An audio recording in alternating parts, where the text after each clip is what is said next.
A pleasant day to everybody. This is Dr. Victor Vesunia. And for this session, we're going to study the upper extremity. I have selected the arm muscles plus a briefing on the deltoid. Now, I have simplified this so that even non-medical people can relate and follow me.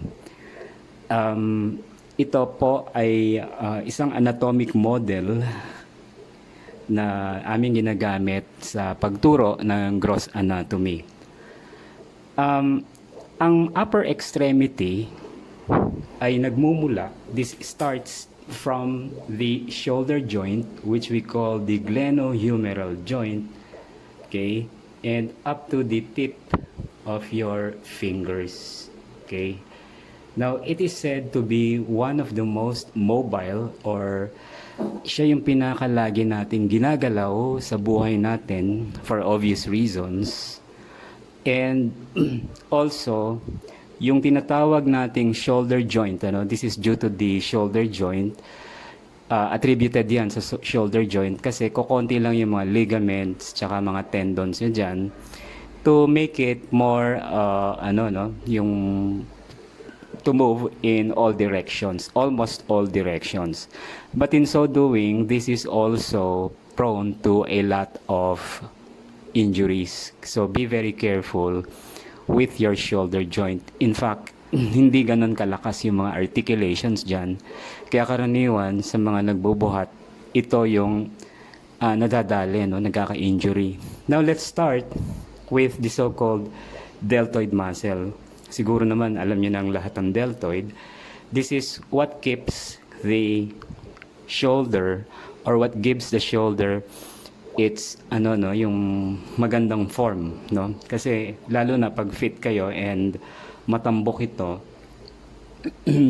it gives you that broad shoulder look. Okay. Now, ito yung orientation ng upper arm.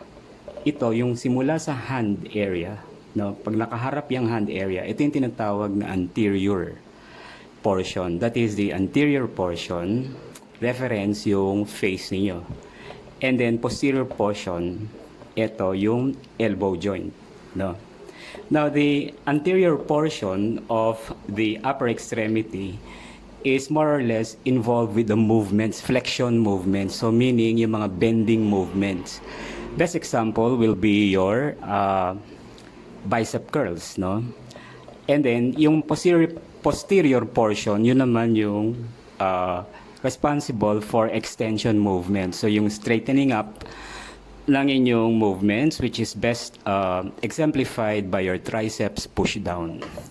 Now let us first take up the deltoid muscle. So the deltoid muscle is one of the most prominent muscle and one of the most important muscle in this area. Now, it is from the anterior to the posterior. It has three parts, anterior, middle, and posterior part. Okay. Ang deltoid is involved with abduction movement. Ibig sabihin, movement away from the center of the body. So, pagka tayo ay nasa gym, ito yung tinatawag nating lateral raises. So, yun yung pinaka madi-describe ko sa kanya na movement niya. Okay? It originates from the clavicle or the collarbone. And then, nag-i-insert siya sa humerus, yung bone ng arm. So, kung meron kayong... And it is also related to the... what we call this, the pectoralis major muscles. So kung mali ang buhat nyo, it can impinge on the deltoid muscle as well as the arm, sa bone sa arm. This deltoid muscle is also involved in flexion movements, kaya lang talagang abduction yung pinaka number one function niya. Now, we now go to the arm mismo. So, sa arm muscle, yung anterior at saka yung posterior portion, no? So, as I have said, flexion ito or bending. I am going to remove a portion of the deltoid muscle para mas makita ninyo yung mga muscles na involved dito. So, pinaka-favorite halos lahat ng bodybuilders is the biceps muscle or the biceps brachii. Biceps because it has two head, bi, two, and then sep, which means head. So, it has a long head and a short head. Okay? And this runs downwards up to this portion ng radius. Hanggang dito sa cavity na ito, meron siyang mga aponeurosis dyan, ano? Yung mga tendon sheath. Now, the role of the biceps is flexion. So, when you do bicep curls, the biceps participate, and it is also involved in supination movement. Yung supination movement, para kang nagbukas ng pinto, pag ganon, outwards. Kasi pronation, pag ganyan siya. So, supination, so combination siya ng flexion and supination movements. Ngayon, itong tinatawag nating biceps, prone din sa injury, especially if you carry a heavy load. Malalaman mo na merong injury yung biceps mo kung magkaroon ka ng Popeye sign, yung cartoons na Popeye. So, yung cartoon sa Popeye, di ba malaki yung biceps. So, literally, umuumbok ng ganon. It has that swelling plus the hematoma, which is involved in the injury of the biceps. Ngayon, pumunta naman tayo sa isa pang importanteng muscle ng anterior arm, which they call the brachialis muscle. So, tinanggal ko ngayon yung biceps. May expose ngayon yung brachialis muscle natin.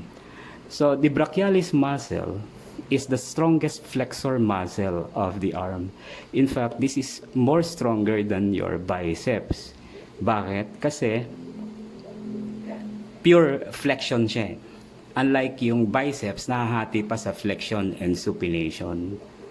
So, if you want to have a strong bicep curls, you should not ignore the workouts for your brachialis muscle. And this can, pag malakas din yung brachialis mo, lalakas yung mga bicep curls nyo and other movements involved with the hypertrophy of the biceps. So, na-augment yung or natutulungan yung lakas ng iyong biceps. Now, a lesser muscle here is called the coracobrachialis. Flexor din yan. It also inserts into the medial aspect of the humerus. Now, lastly, we now go to the posterior, arm. Isa lang ang muscle dyan. In some books, they list also one small muscle which is called the anconeus. But the most important muscle in the posterior portion is your triceps brachii, more commonly called the triceps. Kasi it has three heads, long, lateral, and medial head. Yung medial head, hindi nyo nakikita. All of them meet at a certain point called the triceps aponeurosis. Ito yung nakikita ninyo na parang depression sa inyong triceps pagka siya ay well-developed. Now take note that the triceps occupies 2/3 of the arm.